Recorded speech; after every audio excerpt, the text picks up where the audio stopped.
Good morning, everybody. Welcome to this morning's session. I'm going to be very brief because we have a special person to introduce our session. But I did want to say that I bumped into Sarah, who is going to be leading our session today, with Robert after our screening of How to Survive a Plague on Wednesday, and she was blown away, as everybody was, and talked about how she was aware of sort of what a bubble we all live in. It was new stuff to her, and she was so moved by experiencing that. And it was sort of just the flip side of why we're doing this session this morning. We all work in intense jobs. Some of us may have experienced meditating, but part of the reason we did this session is we wanted to bring new ideas of how we can engage and be our best leaders and workers. And Deepak gave us a great window into that last year, and we loved that session. So we're going to have part 2, and I hope you have a very zen start to your day. And kicking it off, we'll start with a video.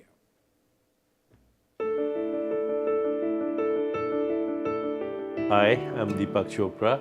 Welcome to this year's GBCHealth conference. We have 2 of our best Chopra Center meditation instructors, Sarah Harvey and Robert Gonzalez, and they're going to give you a short talk on the value of meditation. At the Chopra Center for the last 25 years, we've practiced meditation daily as part of our overall health and well-being strategy. Meditation allows you to enter into the deep silence, which is at the basis of your mind.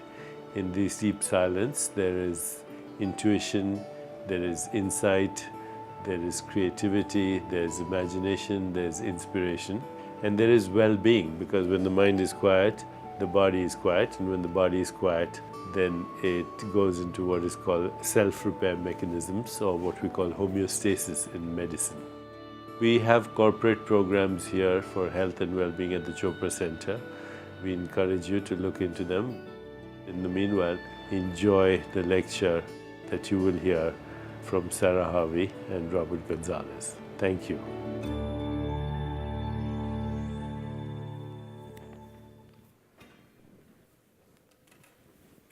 Good morning, everyone. Good morning. Is everybody awake? Okay, good. So my name is Sarah Harvey, and I'm a certified meditation instructor and the Chief Operating Officer at the Chopra Center for Wellbeing. My co-facilitator today is Dr. Robert Gonzalez. Dr. Gonzalez is a chiropractor and a consultant for the Chopra Center's workplace wellbeing programs, as well as a certified educator. Most of the employees at the Chopra Center are educators in addition to what they do for their job. So we want to extend some gratitude to GBCHealth for allowing us to be here today. Deepak came last year, and now it's our first time, so we're happy to be able to introduce meditation to each and every one of you, and thank you so much, particularly to David Alport, for pulling this together for us. So meditation is our topic today, and meditation is fundamentally about present moment awareness. And speaking of presence, we brought each of you a gift today. So it's on the table. You guys can take this home. A couple of years ago at the Chopra Center, we started a marketing initiative that we called the Chopra Center's 21-Day Meditation Challenge. It's an online program, and we set the goal that we wanted to meditate with 1 million people. And we ran the first one, and that was about 2.5 years ago, and we had 15,000 people participate. And we just finished the winter challenge, and the theme was perfect health, and we had 641,000 people meditating with us from 209 countries. So we're getting close to this big goal, and we thought that this might be a nice way for you guys to jumpstart meditation practice, and hopefully you'll use this as a tool to bring meditation into your life. So enjoy that. So let me tell you a little bit about what we're going to teach today and bring to the session, and hopefully it'll be good take-home material for you, very practical, that you can use on an everyday basis. So we're going to begin by introducing you to what meditation is. and how it's used as a lifestyle and leadership tool. We'll then share with you how meditation can really be a tool to mitigate stress in your life. We'll show you some of the great studies that are going on in science and academics and medicine regarding the effects of meditation.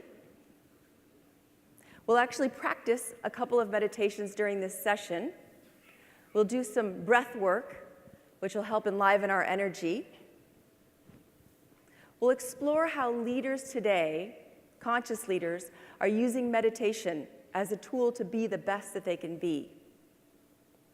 And then we'll show you how to make meditation a part of your daily life in a very easy and practical way. And finally, we'll wrap it up with a brand new meditation from Deepak on leadership. Sound good? Okay. So the best way to start is just to define what is meditation. Let me ask a few questions first. Has anybody in the room ever meditated? Raise your hand. Okay, so good. It looks like maybe more than half. Does anybody have a regular and ongoing meditation practice? Yeah, a few less. Does anybody find themselves what we call a crisis meditator? Revenues are down, costs are up, and you're like, oh. Anybody find that? Yeah, we kind of get into that trap ourselves sometimes. It's not the best practice, but it definitely happens. So meditation is so simple that it almost defies explanation. It's simply accessing the stillness and the silence within. It's like pulling back the curtain on that aspect of yourself that is most at peace and that is most content. And we probably have some 50 to 60,000 thoughts running around our heads every single day. Many of those thoughts are fear-based, judgment-based, ego-based, which means they're keeping us small. But the truth is that in between those 50 to 60,000 thoughts, there's space, and there's stillness, and there's silence. And you can use meditation to access that space between the thoughts. Deepak would say, meditation isn't about quieting down the mind. It's really about accessing the silence that's already there. And when we meditate, we get to access infinite creativity, inspiration, pure potentiality, and self-awareness. It's in meditation that we ask ourselves the big questions. The questions like, who am I? What do I want? And how can I serve, or how can I lead? Meditation gives us that chance to just listen for the answers. We can also use meditation as a way to improve our energy, our vitality, our health and well-being. And why is that? Because meditation allows us to move from that fight-flight response under stress to a place of restful awareness, where we can tap into that consistent, solid part of us that we can always count on. Meditation helps move us from reactivity to creativity. And the reason behind that is because in meditation, we're totally detached from a conditioned past. We're totally detached from an anxious, unknown future, and we're simply resting in present moment.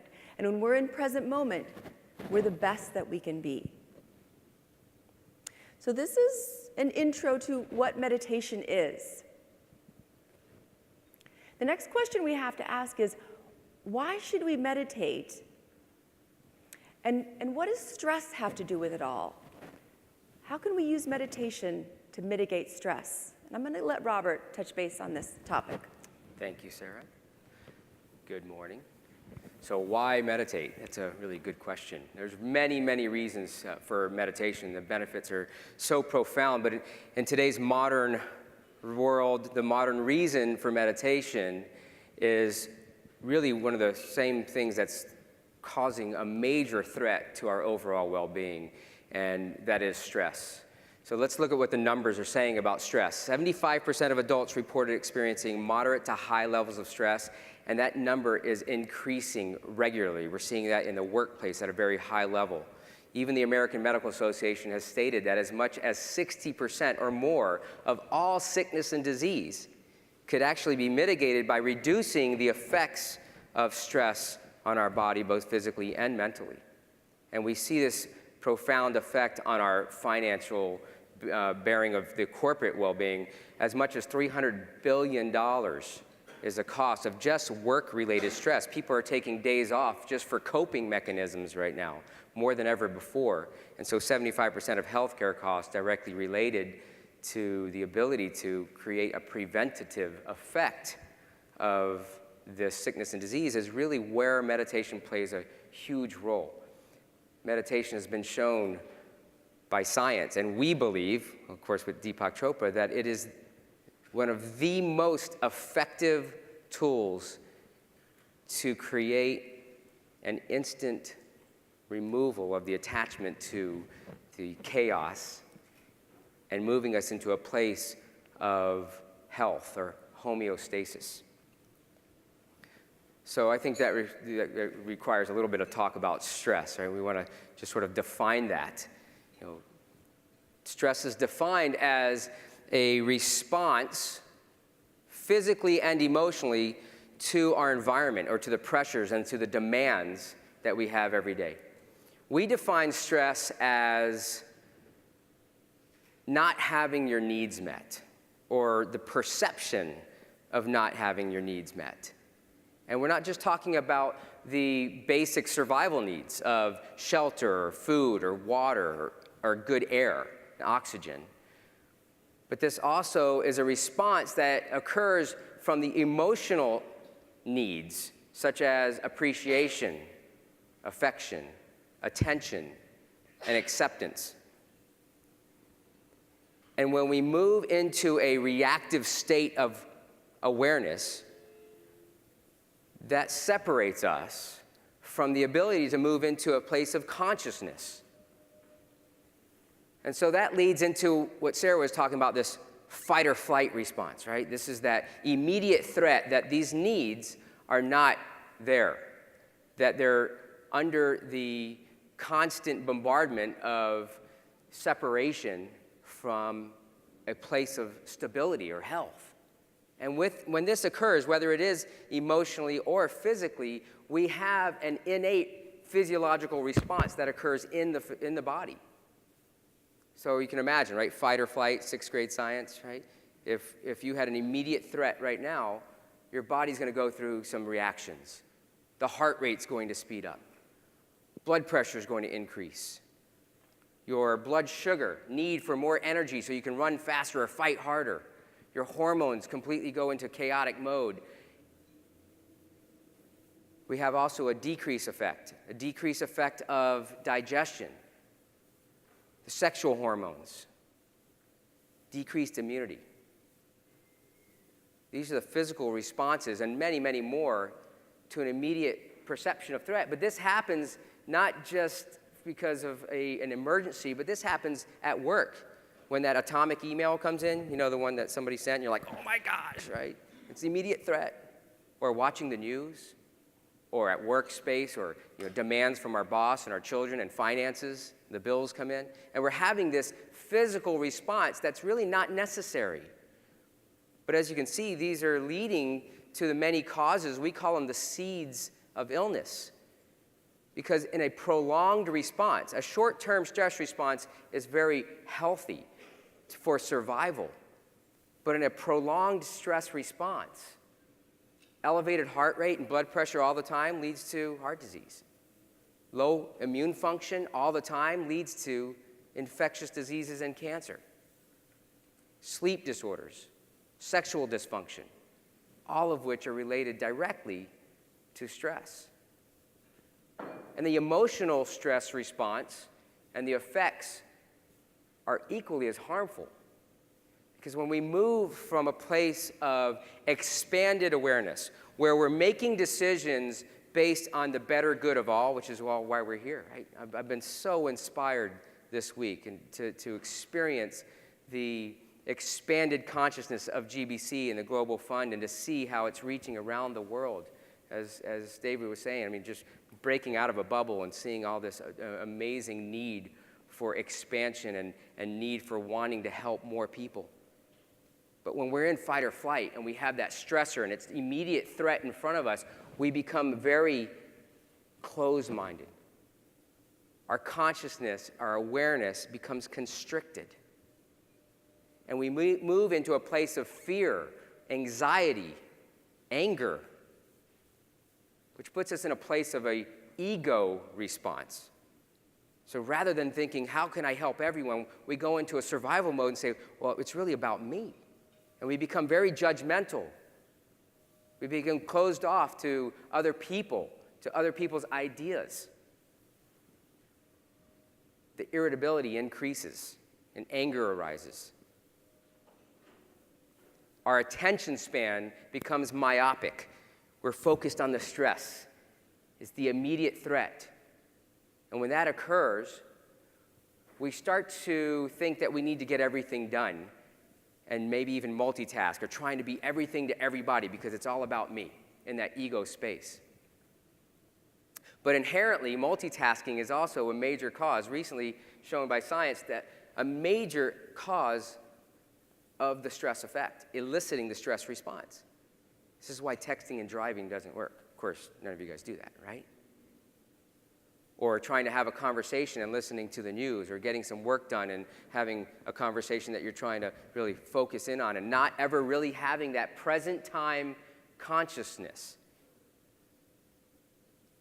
But when we come from a place of a conscious awareness, then we're paying attention to all of the things around us that allows us to create more intuition, more insight, allowing for creativity to flow. The fight or flight response also moves us away from a self-referred state of mind into an object-referred state of mind. When we become object-referred, our self-worth actually is based on our situation or our circumstances or our possessions or our finance situation or our relationship status at that time. And inherently, all of those objects, they change. They come and go. And when you base your happiness or your peace on your circumstances and objects around you, there's a sense of constant instability because these things are going up and down, right? I mean, when the market's good and the finances are good, your business is going great, you've got a great loving relationship, your partner's happy, you feel happy. But boy, when the market's down and all those things go away, anxiety, depression ensues. But when we become self-referred, your state of mind is from a place of inner self. It's you, your spirit, or your soul. And inherently, there's a sense of peace when we come from a self-referral, regardless of what's going on around you, regardless of the chaos. We're not attached to the ever-changing objects.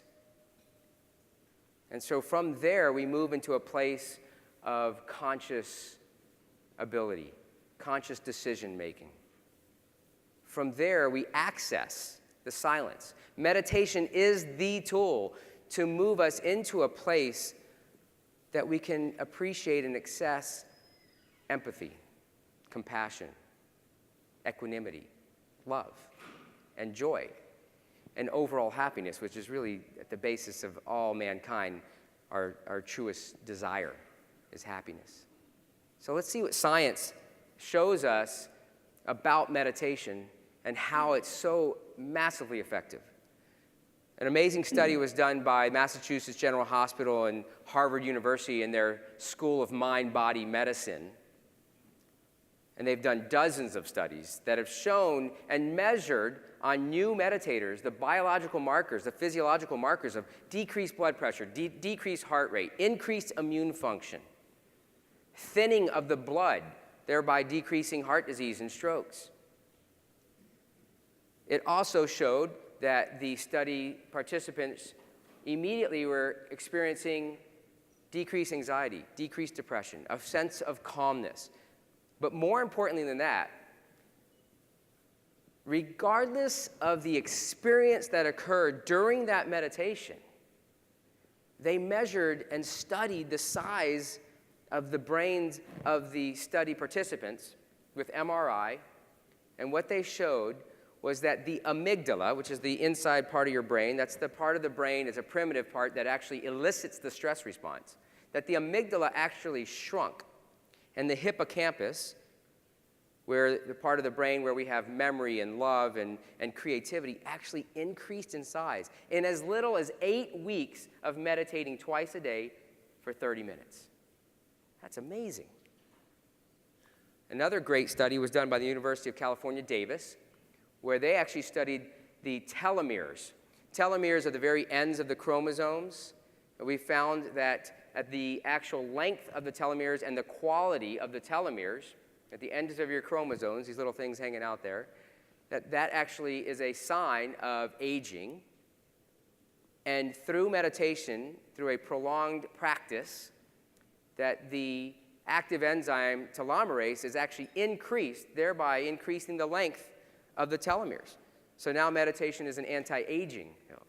Now, amazing, this has been being used for thousands and thousands of years around the world, right? But now we have the amazing science to show it and prove it.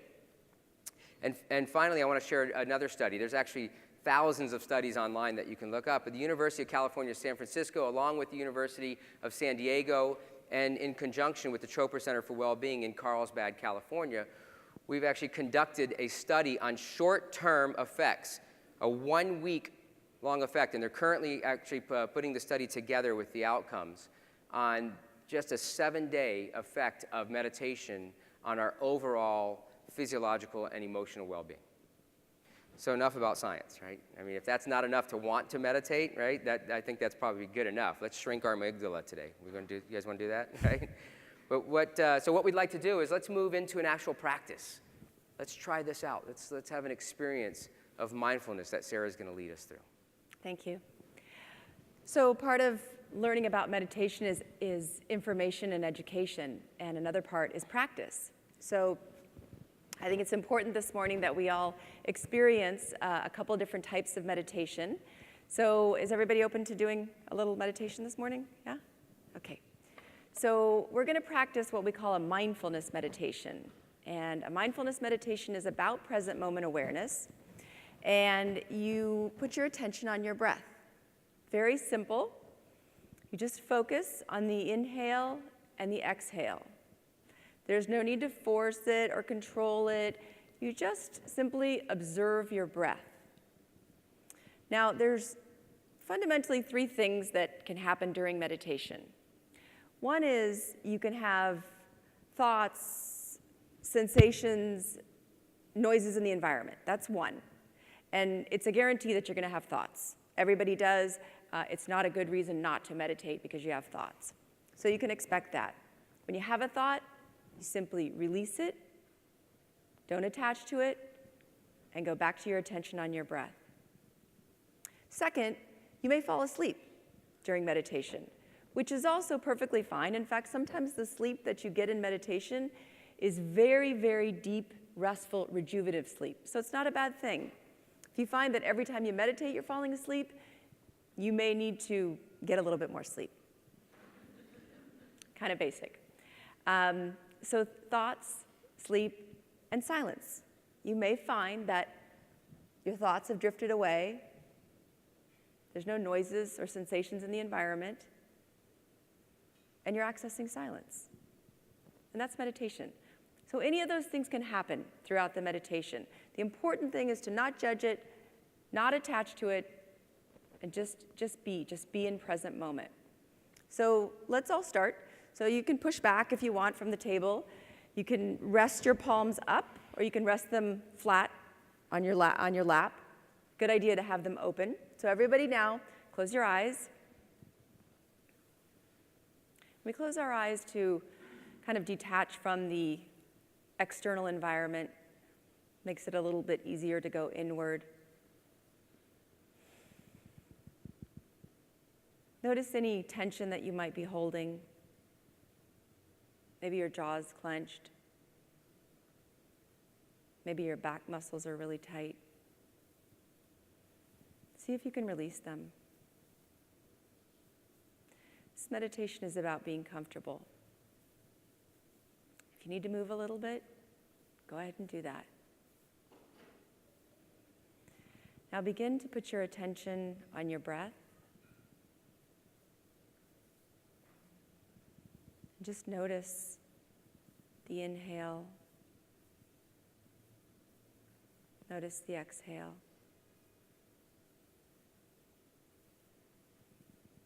If a lot of thoughts are coming to your mind, just let them float by like a cloud.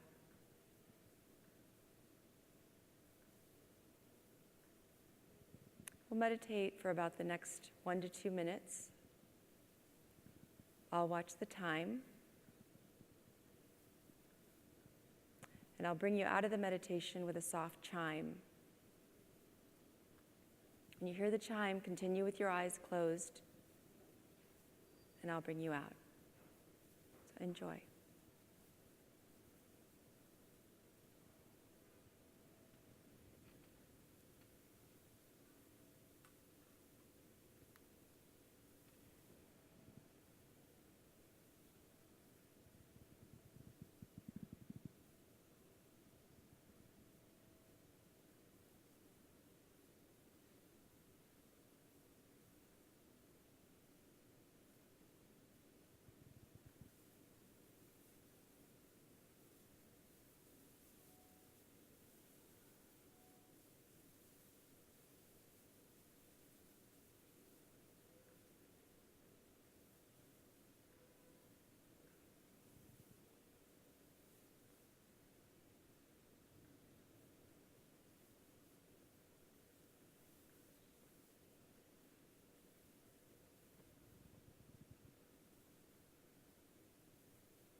Now continuing with your eyes closed.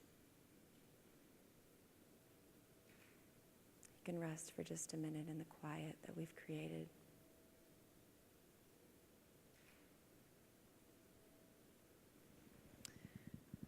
Begin to bring your attention back into the room, back into your body.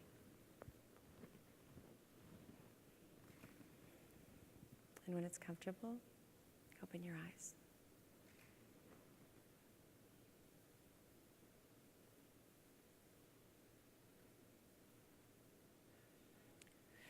Did anybody notice any quieting down inside? Maybe you feel a little more relaxed. Did anybody have a whole bunch of thoughts? Mindfulness is a great practice. It's easy. You can do it anywhere. Do it right when you wake up in the morning. Maybe once you get in your car and you've arrived at work, do a 5-minute meditation before you go into work, go into the office. Do it while you're traveling on the airplane. Maybe before an intense meeting. It's a great way to center and ground yourself. Breath is an important part of meditation. But breath can also be used as an energy enlivening technique outside of meditation. So let me have Robert walk us through a few great breathing exercises that you can use to complement your meditation practice. Thank you.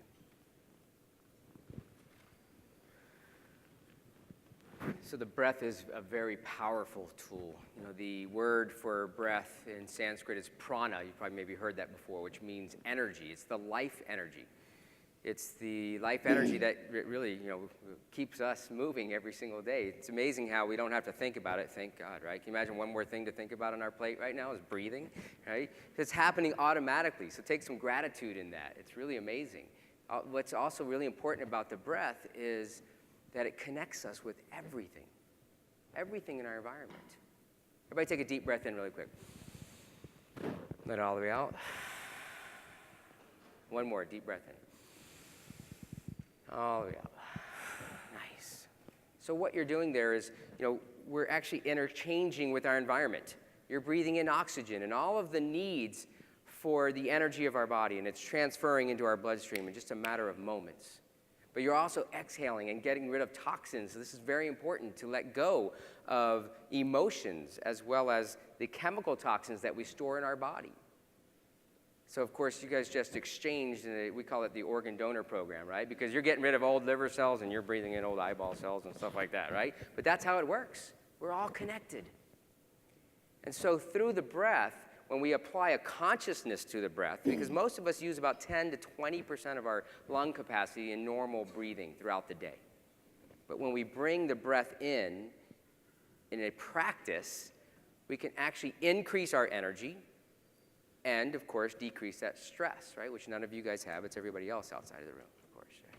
So let's do a couple of breath techniques. The first one we're going to do is called a 3-part breath. And this is actually a practice to help you start to encourage the more of your lung space and increase your oxygen uptake.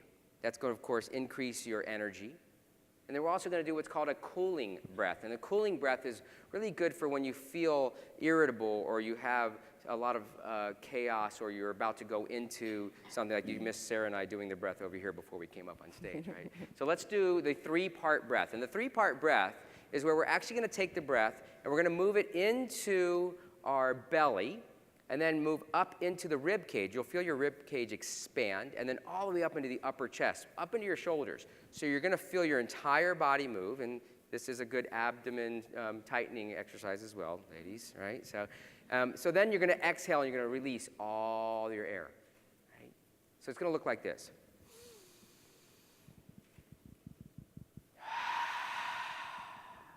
And let it all out, right? So you're going to breathe in through your nose, starting at your belly. Let your belly expand into your rib cage and then the upper chest. So let's try it all together. Let all your air out, and then breathe in into your belly, into your rib cage. Feel it open, and then all the way up, shoulders back. Hold it, and let it all out.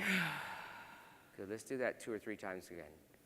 Breathe in, into your belly, into your rib cage, opening, all the way up, and let it all out. Good. One more time. Deep breath in, into your belly, expand your rib cage, all the way up into your upper chest, and let it all the way out. And now just sit with that for a moment. Maybe close your eyes. Just go inside. See what that feels like. You may even feel a little lightheaded. You're probably not used to having that much oxygen on a regular basis, which is a good thing. Notice maybe a vibration or a tingling or a sensation in your entire body. An energetic sensation, yet a very calming sensation. So go ahead and open your eyes, and let's practice the cooling breath. The cooling breath is going to intake through, if you can roll your tongue, you're going to breathe in through your tongue. If not, you're going to breathe in, as Sarah's going to do, through your teeth. So it's going to look like this. Feel the cool air as it cools. It's cooling off And then again, exhaling all of the toxins with intention, letting go of stress, letting go of emotions, letting go of chemical toxins. All right, breathing in through your tongues. Let's go ahead and practice that. Breathe in. All the way out. One more time, in through your tongue or through your teeth. And on this one, let it all out like a lion's breath. Make some noise. See, it feels good. And it elicits laughter, one of the greatest healing sounds of all. Yeah? These are great tools, meditation and the breath and the breathing, that we have access now to. That's it. You're a professional meditator and breather now. You have the tools to use this and access conscious living, conscious choice making, and importantly, conscious leadership, which we really need now. So, Sarah, why don't you share with us about how this works in leadership? Yeah, thank you. So from everything I can tell, and knowing the work that you do, I would imagine you're seeing this too. There is a new conscious leadership paradigm that's emerging out in the world today. And these conscious leaders share some similar traits. They have a high degree of self-acceptance. They're willing to be with all their strengths and weaknesses, all their failures and foibles, yet they still believe that everything is possible and that everything is exactly as it should be in this particular moment. They have a keen ability to focus their attention on exactly what's needed to get the work done. In spite of all the chaos out there, and in spite of all the chaos in here, they understand the art of focused attention and the value of focused attention. One thing at a time, one day at a time, and that's enough. These conscious leaders are also very self-aware. They get these traits from in here. They're not traits that you get from reading books. They're traits that you get from going within, from quieting down, from accessing silence. This self-aware leader believes that they are neither above nor beneath anyone, regardless of what any corporate hierarchy says. They lead from the level of the spirit, not the ego, which means they don't make fear-based choices. They make conscious decisions that lead to the expansion of the organization and everyone that they serve. When you're self-aware, you know you're on the right path because you've moved beyond acting, reacting, and transacting to a place of clearly envisioning what you are doing, why you're doing it, and what the likely outcome will be. If you want to be this conscious leader, you need to access silence. You need to have a practice of silence every day. And you may say, how is it possible with all that noise out there and all that noise in here that I'm going to have silence every day? You have to commit to a meditation practice. Meditation will let you access your inner knowingness, your intuition, and you can be guided by that. I find that these conscious leaders are reflective, not reactive. And the reason is because they're asking questions all the time. They're asking the big questions, the important questions. Close your eyes right now. Close your eyes, and I'm going to ask you some questions. Let these sit in your physiology. Let them sit as seeds of intention for just a few minutes. Conscious leaders are asking, who am I?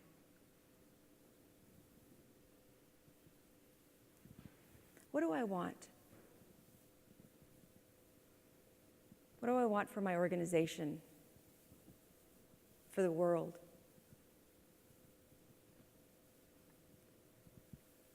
Who are my heroes?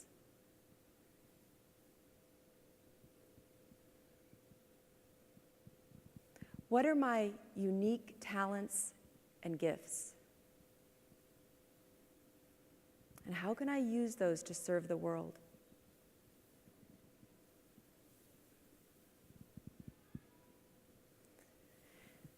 If I had all the money and time that I needed, what would I do to change the world?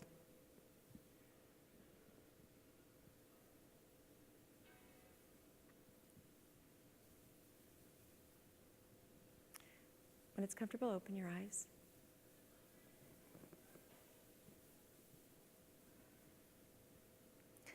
The conscious leaders aren't really looking for the answers to these questions.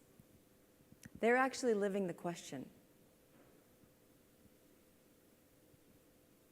The answer comes, but they're not worried about the answer because they're content in living the question. And they're using meditation as the silent bridge between intention and manifestation.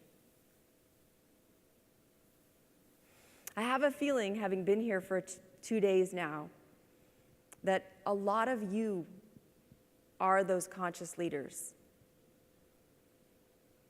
You're all doing noble work, and you're all making a difference in this planet.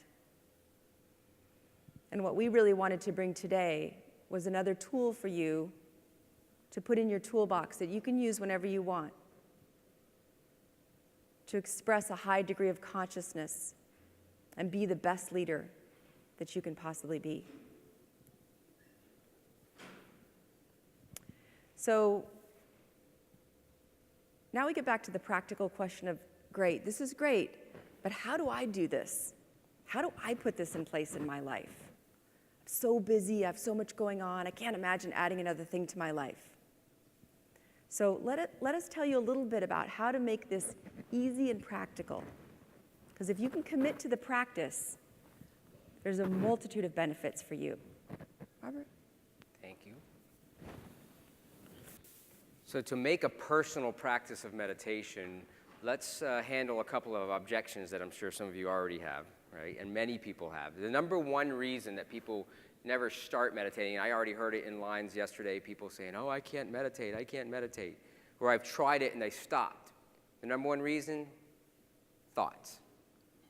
They think I have too many thoughts. Sarah said 50 to 60,000. I'm sure some of you are thinking like, maybe 80 to 90,000, right? I'm like 100,000 thoughts. Well, the important thing to note is that meditation is done at the level of thought. It's an active practice. So the fact that you can think means that you can meditate. So we can celebrate that. So if anybody ever tells you again, I can never meditate, I have too many thoughts, say, yes, you can. The fact that you can think means you can meditate. We're introducing a thought that is separate from all of these chaotic thoughts, right? By putting our attention to our breath or bringing in a mantra. And when that occurs, you cancel out the other thoughts, and that allows us to access that silence, that space between. So thoughts are not an excuse to meditate, to not meditate.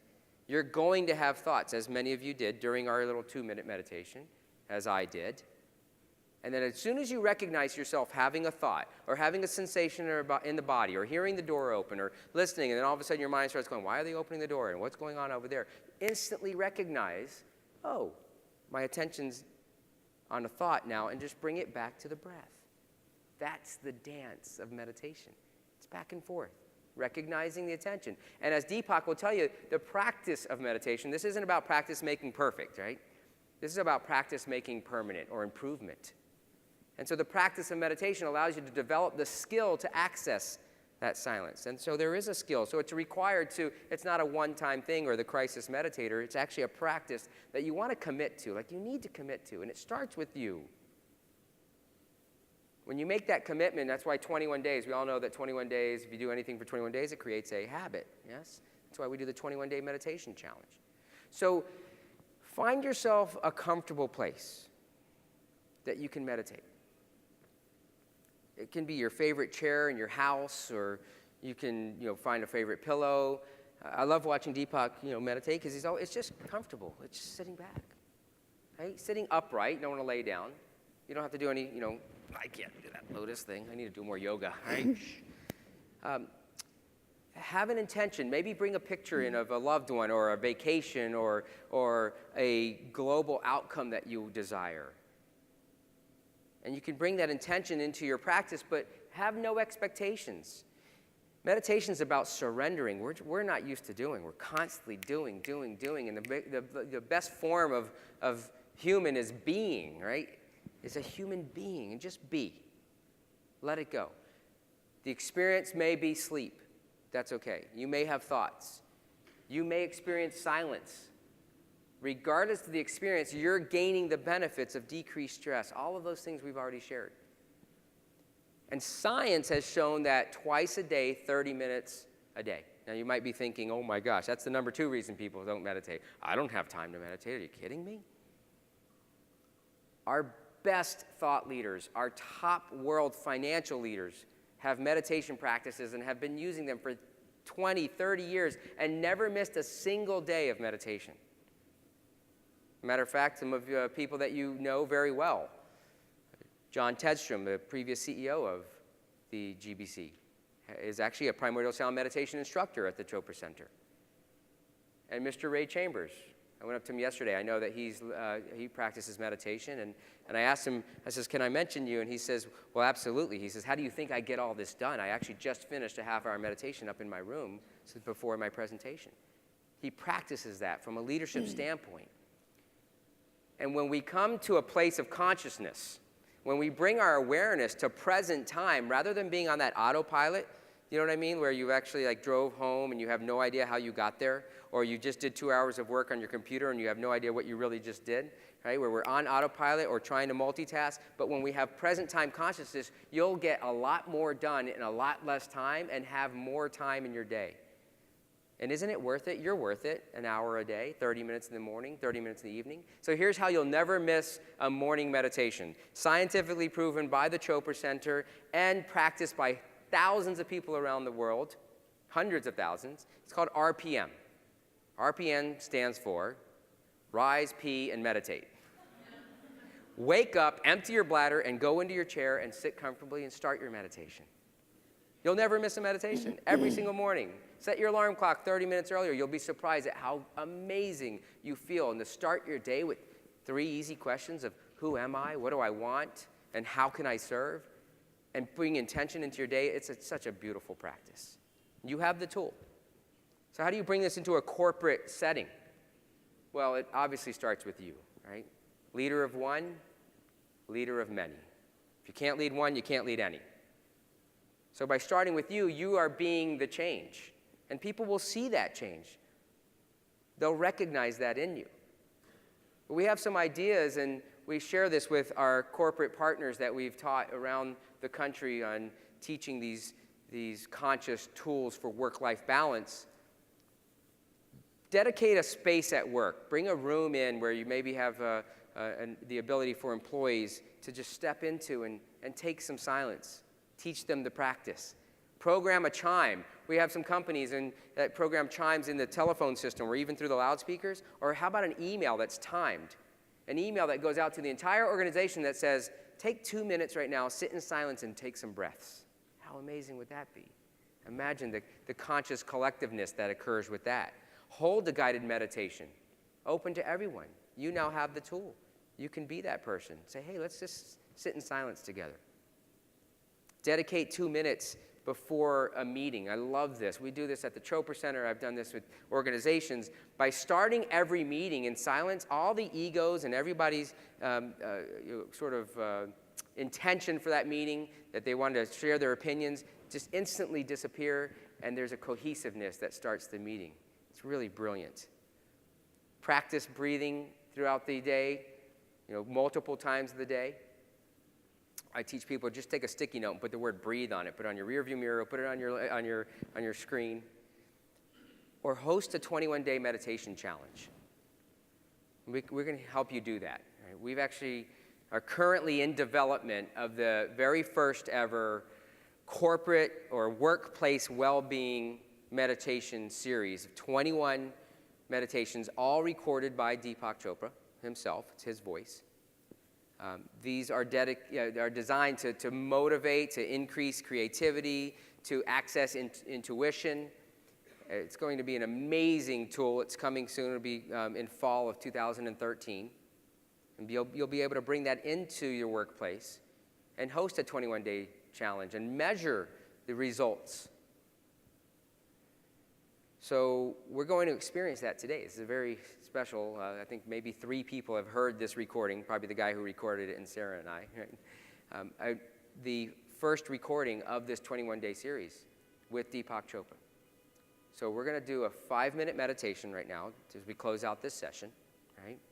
So if you find yourself hearing horns, listening to, find yourself paying attention to sensations rather than bringing your attention to the breath or to Deepak's voice, just again, be gentle with that. This is a friendly experience. It's comfortable. Be easy. Allow yourself to recognize that attention and bring it right back to the meditation. So go ahead and sit comfortably. Guys, maybe you want to loosen your tie a little bit. You may even want to kick off your shoes. That's very grounding and allows you to just release some of the constriction. It's okay. You're allowed. I said so. Sit comfortably, close your eyes. Maybe we could dim the lights. I don't know if that's possible. But relax. Relax your jaw, your hands, your face. Just let it all go.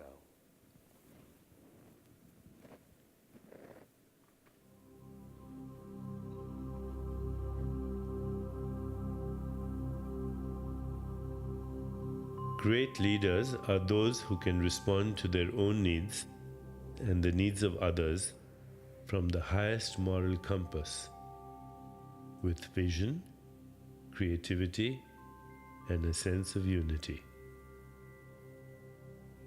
We are all leaders in our own lives and possess visionary potential, no matter what purpose we are serving.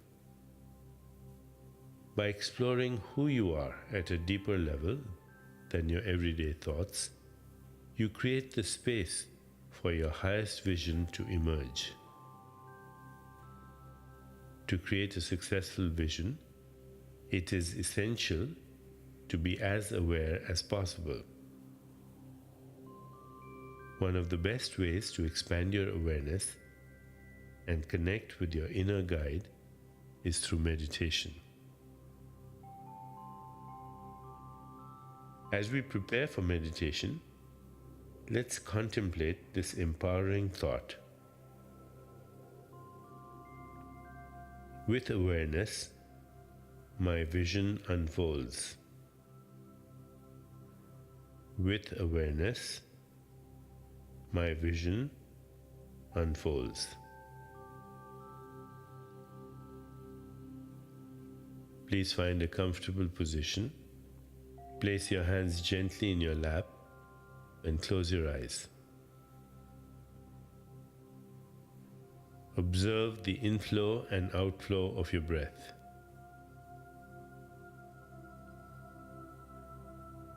With each inhalation and exhalation, allow yourself to become more relaxed, more comfortable, more at ease.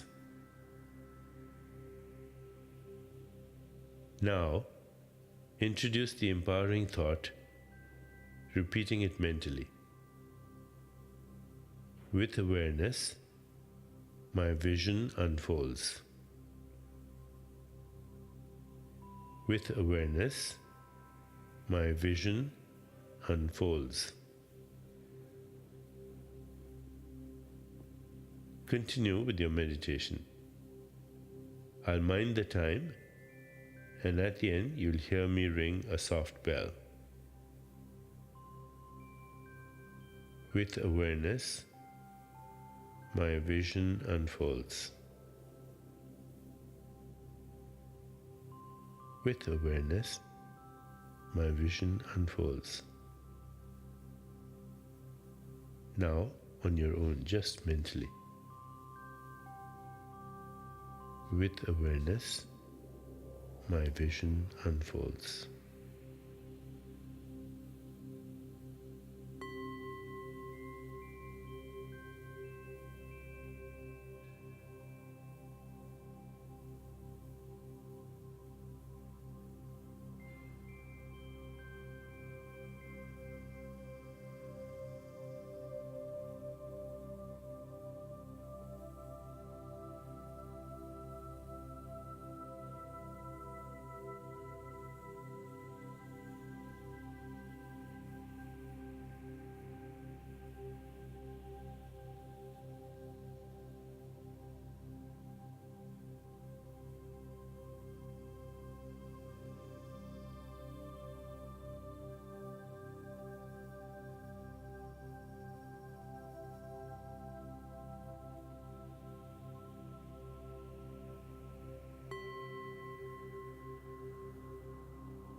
Please bring your awareness back into your body.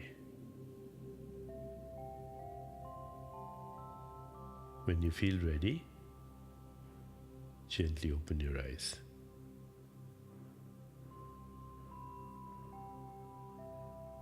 As you continue with your day, remember that nothing has more power to transform than awareness. With awareness, my vision unfolds. With awareness, my vision unfolds. Be well.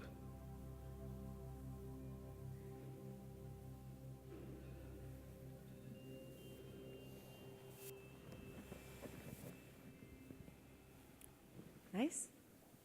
Yeah.